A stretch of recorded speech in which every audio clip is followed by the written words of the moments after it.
You're listening to the Purdy Girl Podcast. I'm your host, Ashley Kelly Purdy.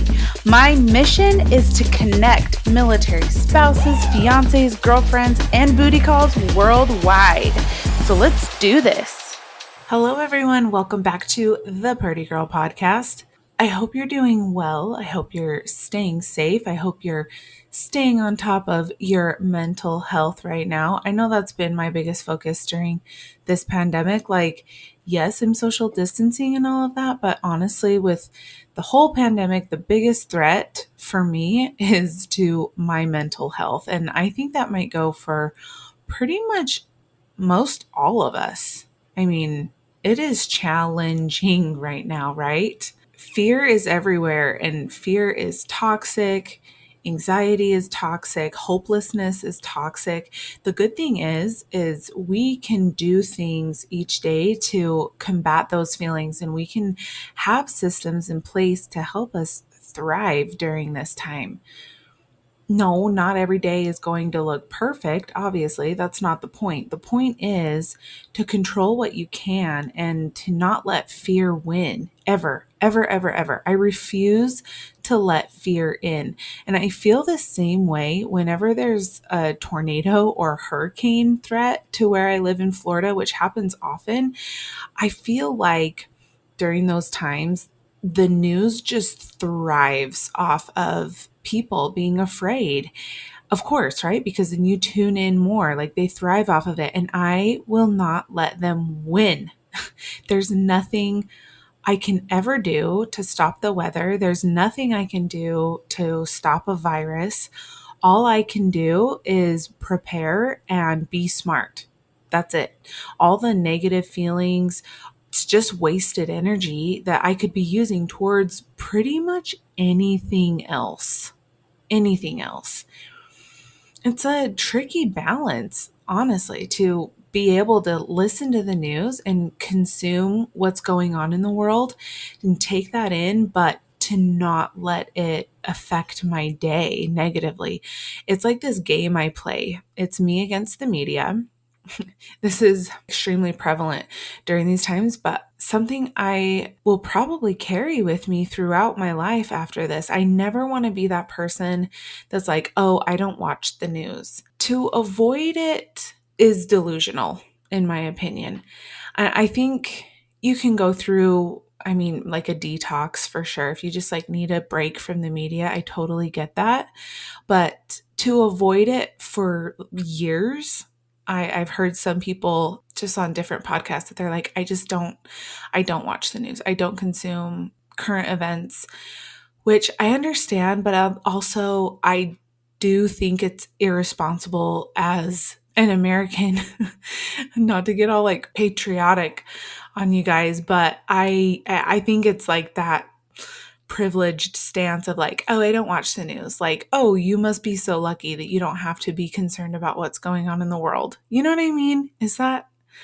I don't know how you're going to take that or not, but I do think that it's delusional to completely avoid the news altogether. I think it's important to figure out what you need to know and to be aware of what's going on, in your community, what's going on in your country, what's the best way for you to get that information and then go about your day, to listen to what dumb thing Trump said and to not let it affect you. Because who cares? How is that going to help anybody if you're just so pissed off all the time at whatever dumb thing Trump tweeted out the day before? You're going to let that piss you off and waste your energy on that? No, thank you. It's okay, hear what's going on, soak it in, understand, and then bye, move on. A lot of you know I like to read the Daily Stoic each day. For those of you that don't know, it's a book on meditations on wisdom, perseverance, and the art of living by Ryan Holiday. There's a passage for each day of the year, and I just love it so much. It's a great way to start the day and to really get my mind straight. So I wanted to read to you one of my favorite meditations from back in April that's all about the mind and how important it is to remember the mind is all ours. no matter what comes our way. Nobody can force us to think anything ever. Okay, so it says, you have been formed of 3 parts, body, breath, and mind. Of these, the first 2 are yours insofar as they are only in your care. The third alone is truly yours. Marcus Aurelius. And then Ryan Holiday writes, the body can be ravaged by disease or injured or disabled in a sudden accident. It can be imprisoned or subjected to torture. The breath can suddenly cease because our time has come or because someone has taken it from us. Breathing can grow labored because of exertion or illness as well. But up until the very end, our mind is ours.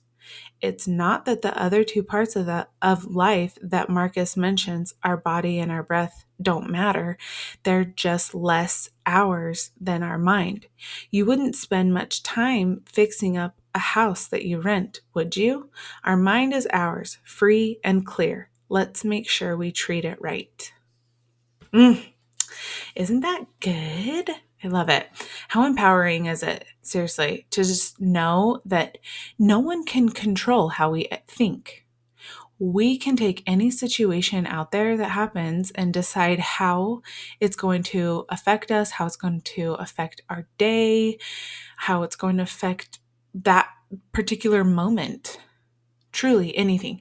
And if you don't believe me, you've got to read the book Man's Search for Meaning by Viktor Frankl. Ashley, what's that about? Well, I'm glad you asked. It's a book about his experience as a prisoner in Nazi concentration camps during World War II. It will blow your mind and really put your own life into perspective. I mean, how could it not, right? That's been my biggest thing lately, if I'm being totally honest with you, is perspective. Like when it comes to fear, it's the best way to get out of fear is just, what's my perspective around this? It's easy to lose perspective sometimes, though, and get down about what's going on in the world and let fear sneak in. But honestly, I cut that shit out so fast and try to get deep into gratitude. If you don't have a gratitude practice in place yet, I highly recommend you start one now, like right now. Decide on a time, morning or night, keep a little pad of paper next to your bed, use the Pretty Girl pages if I've sent you one, and write down 3 to 5 things you're grateful for that day. I was listening to a Rachel Hollis podcast not that long ago. And if you're familiar with her, you know she's all about her gratitudes as well. And she added this onto her practice, which I really liked, that was the thing that you write down, the thing that you're most grateful for. It needed to have happened in the last 24 hours. So it just adds a little bit more meaning to it. That's just what I have found. Because how easy is it to just be like, okay, like I'm so tired. I just got into bed. Got to write down my gratitudes. I'm grateful for my bed, my sheets, my pillow. Bye. You know, it's like, yeah, definitely really grateful for those. But I've been trying to write things down like, okay, 1, I'm grateful Bennett cooked my breakfast this morning. And 2, I'm grateful I can feel the baby girl moving in my belly right now. 3, I'm grateful for our new awesome dehydrator because now I can dehydrate my own mango and eat it all freaking summer. It's so good. Oh, I love it. I'm obsessed with dried mango, and I could say it's like a pregnancy thing, but honestly, this addiction has been in full force for about 3 years.